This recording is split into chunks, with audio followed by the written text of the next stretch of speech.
All right, we are back on Morning Line. Thanks for joining us. Our guest is Metro Vice Mayor Jim Shulman. As you might imagine, and you expected this, and I know all council and the mayor did, a lot of people very critical of the proposed 32-cent property tax increase in Davidson County. And yeah, I'm looking at some of these comments here, and folks like Scott and Shirley and others are saying, look, you're going to be taxing people out of their homes, even if they're in a $300,000 home.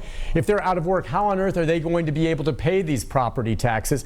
Are you going to foreclose on people? I mean, if someone can't pay, how do you answer people like that say, look, you can pass this, but we can't pay it? Yeah, I think, I mean, certainly the hope is that we get people back to work and things go back to some type of normal or new normal. But, you know, you're talking about today is April the 30th. So, you know, the hope is that by the end of May, we're in phase 2 and people are going back to work and the economy picks up. I mean, look at it this way. I mean, the economy was so strong, and then this thing hits. It's going to take us a little while, but we're coming back. We'll be back. You know, there's certainly ideas about, you know, getting a vaccine and testing and, you know, checking people when they come to work. But hopefully the economy gets back to work and people will be back to work and things will be okay. Everybody just has to have a little confidence in this thing.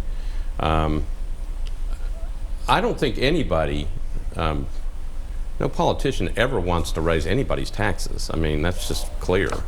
And we don't run for office to do that. Nobody ever wants to do that. But if the mayor is proposing a dollar increase on the property tax, nobody wants to see that either. But if we want the city to be able to function and survive, then they've spent, I know, a tremendous amount of time trying to figure out what that amount was going to be. And basically, Nick, I think we're back to, it's like a status quo budget, but we need that in order to get us back to just stability. Let's take a few phone calls, see what folks think. We'll go first to Joe. Joe, good morning. Hi, Joe. Go ahead. I agree with the mayor holding back on opening some of these places up. I'd rather be safe than sorry.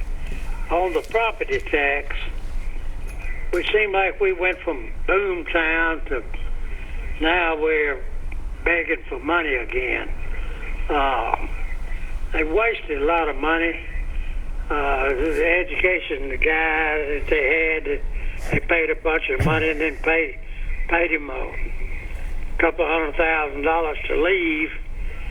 And also that our Metro employees are not in this deal with property tax. The Metro employees are not going to get any raises. And we're losing policemen and other people to other counties because they can make more money.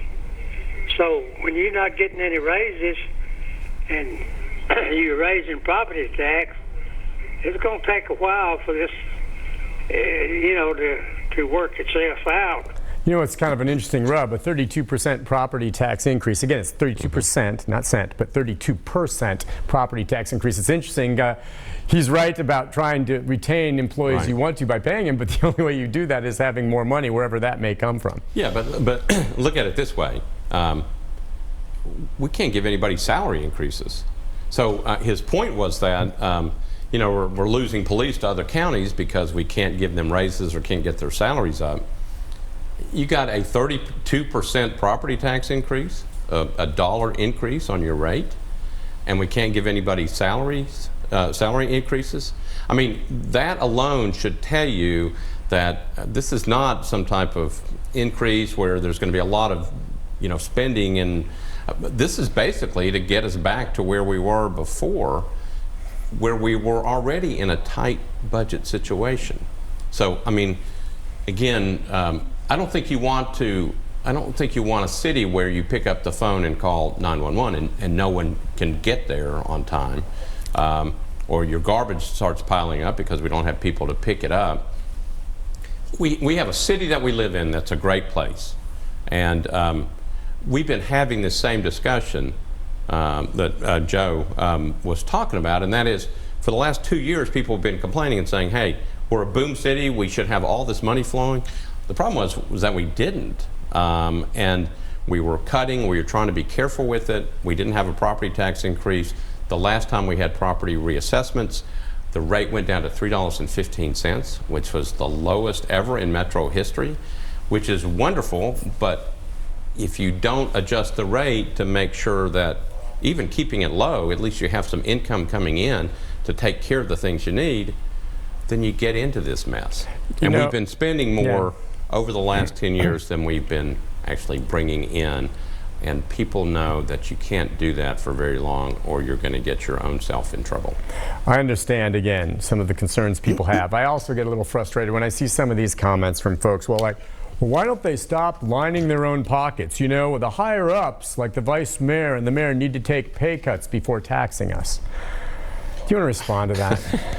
Well, the vice mayor and the council are part-time folks. Yeah, are you getting rich, Jim? Are you getting rich? No. Are you lining your pockets and getting rich? No, we don't line our pockets. Okay. I'll tell you a story, interesting story, Nick. So I ran for council a long time ago, was elected as a district council member, and was elected and was so excited. And I went to my first neighborhood meeting with council member Ginger Hauser. It was in Belmont United Methodist Church. My first neighborhood meeting, and I was so excited. I got there, and the first thing that somebody said to me was that didn't matter what I said because I was in the pockets of the developers. And I said, ma'am, I said, first of all, I've only been on the council for a week. My first meeting. We don't do that. I didn't run for that, and it was sort of like, I don't know what you're talking about. I can't be in anybody's pockets. That's not who I am anyway, and I've only been on the council for 5 days. So people have that attitude that politicians are just in it for themselves. I've spoken to the mayor. I've seen his staff. I know that our council staff and our council members, that's not who we are. Council is not getting rich off this. Most of them work really, really hard, and it's a very small contribution.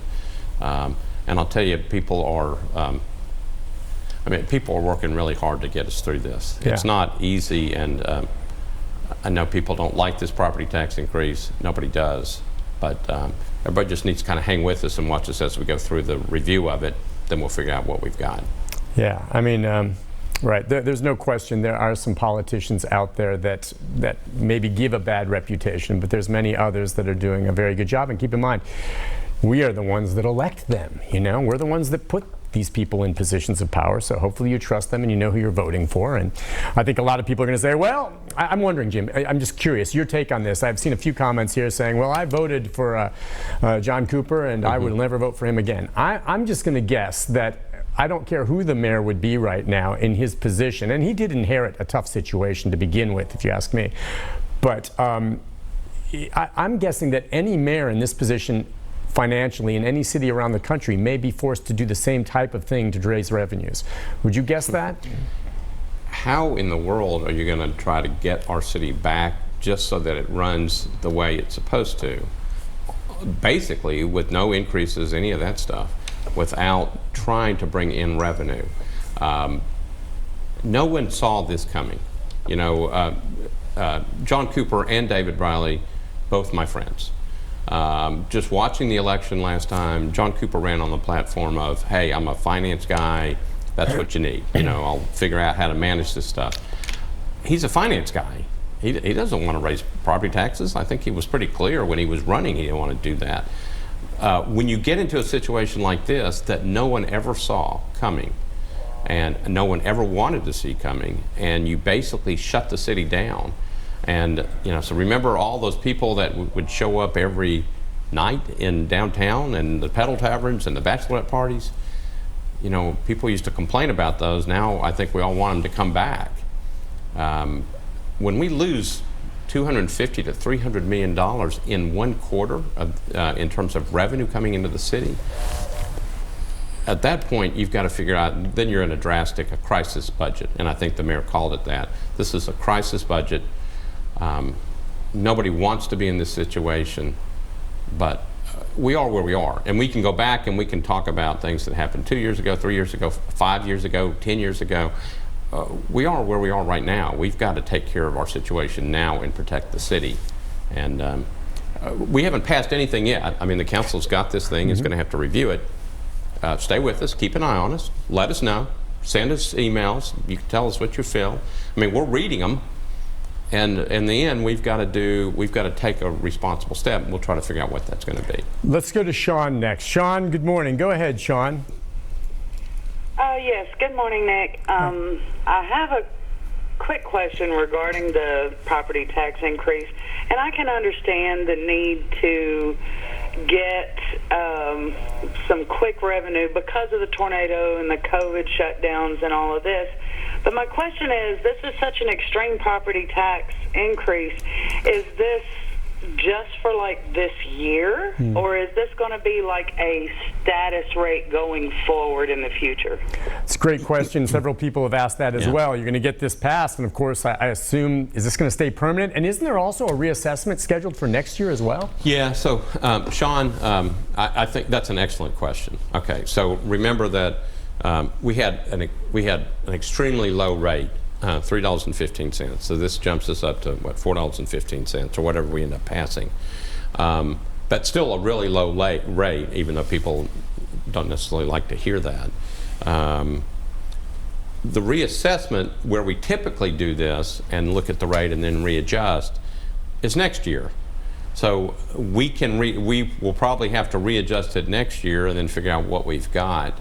So typically what's happened in the past is during a reassessment year where your property is reassessed, the council will readjust its rate pursuant to statute. We've got to lower it, and then we readjust to make sure that we have sufficient revenues to last for 4 years. We don't typically get into this process of raising taxes in a kind of a non-assessment year. The practice was always that you did it every 4 years and you readjusted and then figured out what your rate needed to be. Well, 3 years ago when we did the reassessment, when that rate went down to $3.15, remember, we didn't readjust. It went down to $3.15. That's part of the reason, looking back, that we got in trouble. It's really nice to have a really, really low tax rate, and the lowest rate in metro history, but we got into trouble with that, and then this thing happened. So the short answer to your question is, yeah, it goes into effect. If nothing changes, it stays there, but we have a reassessment rate review next year, so my guess is it's going to have to readjust at some point. All right, listen, we're going to take a break. A lot of other questions here. Some asking about, are there rainy day funds? What about reserves along those lines? More about this budget crisis and if there's another way around it. And a lot of people have legitimate questions with regard to this, what is a historic tax increase proposal. We'll be back with more of your calls and questions on Facebook right after this.